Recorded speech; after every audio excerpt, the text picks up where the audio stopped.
ለቻናሉ አዲስ ሆናችሁ ቻናሉን ሰብስክራይብ እንዲሁም ቪዲዮ ላይክ እና ሼር ማድረጋችሁን ፈጽሞ እንዳዘነጉ። ፊልሙ ሲጀምር የኦዞን ሽፋን በመሳሳቱ ምክንያት መሬት አመቺ ያልሆነ ቦታ ትሆናለች። መጥፎ የሚባል የአየር ሁኔታም በመላው ዓለም ላይ ይከሰታል። በፀሐይ አደገኛ ጨረር ምክንያትም ሁሉም ሰው በሚባል ሁኔታ አደጋ ይደርስበታል። በጥላ ውስጥ የነበሩት ብቻ ይተርፋሉ። ከ15 ዓመት በኋላ ኢንጂነር ፊንች ከዚህ አደጋ ይተርፋል። ከሮቦቱ ጋርም ምግብ ማፈላለግ ጀመሩ። ከፀሐዩ አደገኛ ጨረር ለመትረፍ ልዩ የሆነ ልብስ ለበሰ። ወደ መደብር ውስጥ በመግባት አስፈላጊ ነገር ማፈላለግ ጀመረ። የውሻ ምግብ ሳይቀር አይምርም ነበር። በውስጡ የሞቱ ሰዎች ይታያሉ። ነገር ግን ምንም ማድረግ አልቻለም ነበር። ከጨረሰ በኋላም ቤቱ ላይ ምልክት ያደርግበታል። ምክንያቱም ደግሞ ወደ ቦታው በሰት እንዳይመለስ ነው። በመቀጠልም ካርታውን በመጠቀም ወደሚፈልግበት ቦታ ለመጓዝ ሁሉንም ነገር አዘጋጀ። በየቦታውም ማንንም መመልከት አልቻለም ነበር። ድንገት ታዲያ በልብሱ ላይ ያሉት ሴንሰሮች ከፍተኛ የሆነ አውሎ ንፋስ ወደ እርሱ እየመጣ እንደሆነ አመላከቱ። በሚችለው ፍጥነትም መኪናውን መንዳት ጀመረ። በርካታ መኪናዎችን እየገጨ ነበር ሲሄድ የነበረው። ከዚህ በፊትም ይሰራበት ወደ ነበረው ላቦራቶሪ እንደደረሰ አውሎ ንፋሱ መጠኑ እጅግ እየቀረበ መጣ። ሆኖም ፊንች ወደ ቤቱ በፍጥነት ገባ። ወደ ውስጥ ገብቶ ሻወር እየወሰደ በነበረበት ጊዜ በድንገት ያስለው ጀመር። በቃ አለቀልኝ፣ እየሞትኩ ነው የሚል ሐሳብ የፈጠረበት። ሆኖም ግን ከሞት መዳን ቻለ። ወደ አፓርትመንቱ ሌላ ክፍልም አቀና። ታዲያ በክፍሉ ውስጥ ጉደር የሚባል ውሻ ነበር። የያዘውንም ምግብ ለውሻው ሰጠው። የሚያሳዝነው ነገር ግን ፊንች ራሱ የሚጠጣ ነገር ብቻ ነው ያለው። ምንም የሚበላው ነገር የለም። በፍሪጅ ውስጥ ትንሽ ምግብ አለ። ሆኖም በልዩ ጊዜ ይጠቅመኛል ብሎ አስቀመጠው። ፊንች ታዲያ አንድ ሐሳብ አሰበ። ድንቅ ሮቦት በመስራት ከሞተ በኋላ እንዲንከባከብለት ለማድረግ። በምሽት ስለ ራዲዬሽን አንድ መጽሐፍ ሲያነብ የቀረው ጊዜ ትንሽ እንደሆነ ሲረዳ በጣም ተበሳጨ። ከመተኛት ይልቅም ነገሮች ከማብቃታቸው በፊት ሮቦቱን ይሰራ ጀመር። መጀመሪያ ከጭንቅላቱ ነበር የጀመረው። ሆኖም አይኑ ይቀረው ነበር። ልክ ሮቦቱን ሲከፍተው መናገር አይችልም፣ በምልክት ብቻ ነው የሚመለሰው። ፊንች ግን ደስተኛ ነበር። መናገር እንዲችልም መስራቱን ጀመረ። በመጨረሻም ሮቦቱ መናገር ጀመረ። ያ ደግሞ ውሻው እንዲጮህ አደረገው። የሮቦቱን ስም ጄፍ አለው። ሮቦቱ ሰዎችን በሚጎዳ መልኩ አልነበረም የሰራው። በድንገት ታዲያ ኃይሉ ተቋረጠ። ይህንን ለማስተካከልም ፊንች ወደ ውጭ መውጣት አለበት። በዛ ቅጽበት ፊንች ከፍተኛ የሆነ አውሎ ንፋስ እየመጣ እንደሆነ ተረዳ። ሮቦቱንም እውነቱን እንዲያሳውቀው አደረገ። በ24 ሰዓት ውስጥ 4 አይነት አውሎ ንፋስ እንደመጣ በአንድ ላይ ሆኖ አንድ ትልቅ አውሎ ንፋስ እንደሚፈጠር አወቀ። ከእንደዚህ አይነት አደጋ ማምለጥ እንደማይቻል ያውቃል። ስለዚህ ከቦታው በፍጥነት ማምለጥ እንዳለበት ተረዳ። ምግብ በሚመገብበት ወቅት አፍንጫው ይደማ ነበር። ከአደጋው ሊተርፍ የሚችለው ወደ ምዕራብ ሳን ፍራንሲስኮ መሄድ የሚችል ከሆነ ብቻ እንደሆነ ያውቃል። የጄፍን አካል መገንባቱንም ቀጠለ። ሮቦቱን በመጨረሻ መቆም ቻለ።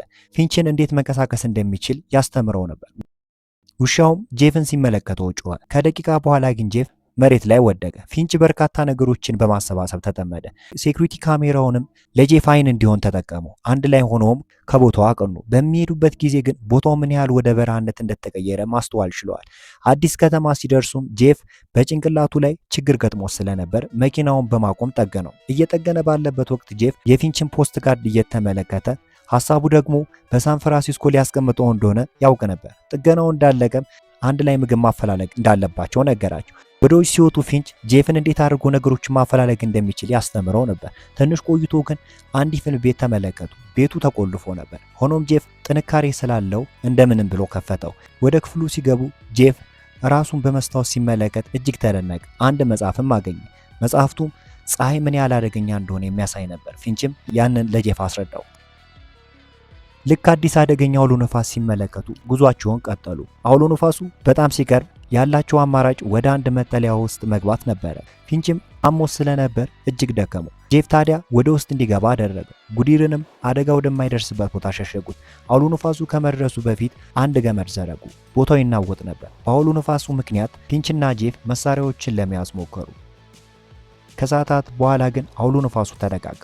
አንድ የኃይል ገመድ ብቻ ነው የተረፈው። የሚያሳዝነው ነገር ግን ጎማው ፈንድቶ ነበረ። ትርፍ ጎማ ስለነበራቸው ቀየሩት። በምሽትም ጥሩ ጊዜ አሳለፉ። ልክ ሲነጋ ሶላራቸውን በመዘርጋት ኃይል ከፀሐይ መጠቀም ጀመሩ። ጄፍም በሚገባ ይንቀሳቀስ ጀመር። ጉዟቸውንም ጀመሩ። ጄፍ እምነት ምን ማለት እንደሆነ ፊንችን ጠየቀው። ነገሩ ማስረዳት ከብዶት ነበር። ነገር ግን አንድ ሐሳብ መጣለት። ታሪክ መናገር። መጀመሪያ ስራዬን ስጀምር ከመጥፎ ሰራተኞች ጋር ነው የጀመርኩት። ሆኖም አንድ የሶፍትዌር ችግርን በራሱ እንዲሰራና የራሱን ቡድን በማቋቋም ከሰዎች እምነት እንዳገኘ ነገረው። ሆኖም ጄፍ ሐሳቡን አልተረዳው ነበር። በመሃል ታዲያ ፊንች ያስለው ጀመረ። አንድ ሬስቶራንት ሲደርሱ መኪናውን አቆመ። በፍጥነትም ወደ ቤቱ ገቡ። ደም ነበር ሲያስለው የነበረው። ጄፍም ጉዲርን ከክፍሉ ሊያወጣው ሲል ይጮህበት ጀመር። ታዲያ ድምፁን ሲሰማ ወደ ቦታው በማቅናት ፊንች ራሱ አወጣው። ፊንች ውሻውን ወደ ሬስቶራንት ወሰደው። ጄፍንም መኪናውን እንዲጠብቅ አደረገ።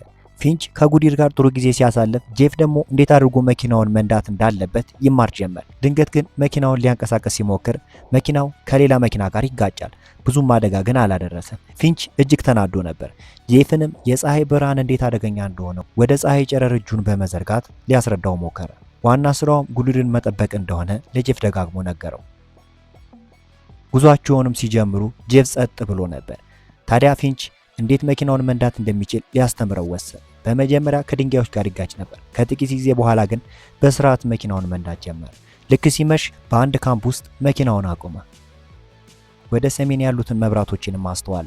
ጄፍ ለምንድን ነው በማታ መኪና የማንነዳው ሲለው፣ ፊንችም የተራቡ ሰዎች አደጋ ያደርሱብናል ሲል አስረዳው። በሌላ ቀን ጉዲር ይጮህ ነበር።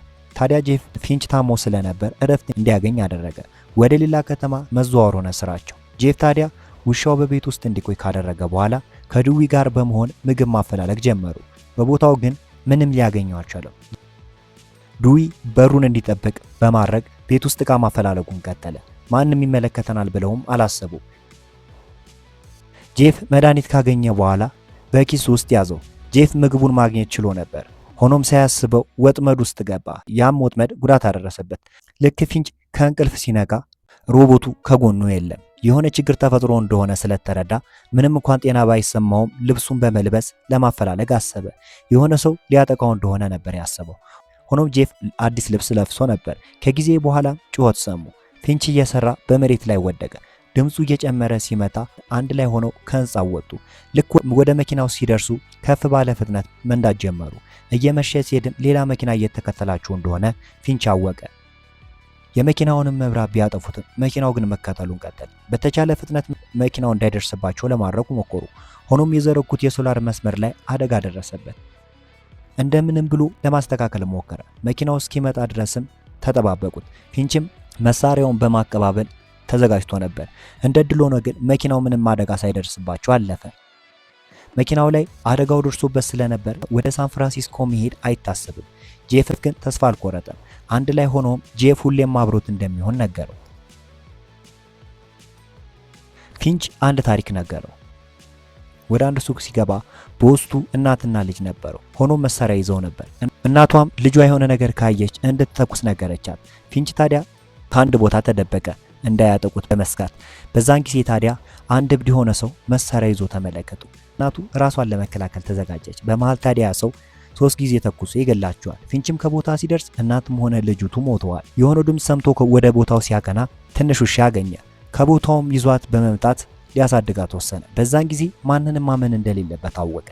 በሌላ ቀን በፊንች ቦታ ጄፍ መኪናውን መንዳት ጀመረ። ጄፍም ፖስት ጋርዱን ይመለከተው ነበር።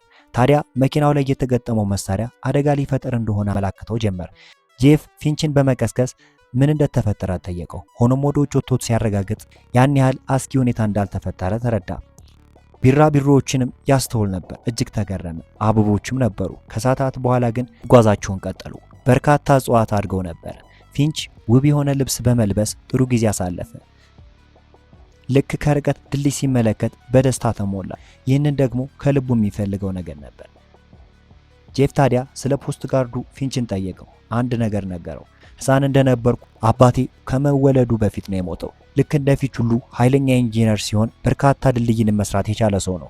ልክ ፊንች 15 ዓመት ሲሞላው አባቱ አንድ ቀን እንደሚያገኘው ጽፎለት ነበር። ይህንን ታሪክ ከሰማ በኋላ ከፈጠንን ወደ ቦታው ለመድረስ 18 ሰዓት ነው ፈጅብን አለው። ጄፍ መሞቱ እንደማይቀር ስላወቀ ውሻውን እንዲከባከብለት ደጋግሞ ይነግረው ነበር። ፊንች ታዲያ ውሻውን እንዴት እንደሚያጫውተው ያስተምረዋል። ፊንች ታዲያ ውሻውን እንዴት እንደሚጫወትለት ለጄፍ ነገረው። ሆኖም ጉዲር ወደ ፊንች ጋር ቶሎ ይመለስ ነበር፣ ምክንያቱም ደግሞ ጄፍን ፈርቶታል። ፊንችም ደም የቀላቀለ ሳል ይስል ጀመር። ጄፍ ታዲያ ልረዳ እችላለሁ ወይ ስለው እንዲህ እስካሁን ድረስ እኮ ረዳኸኝ አይደለ እያለ ጨበጠው። ከጥቂት ጊዜ በኋላ ወደ መኪናው ተመለሰ።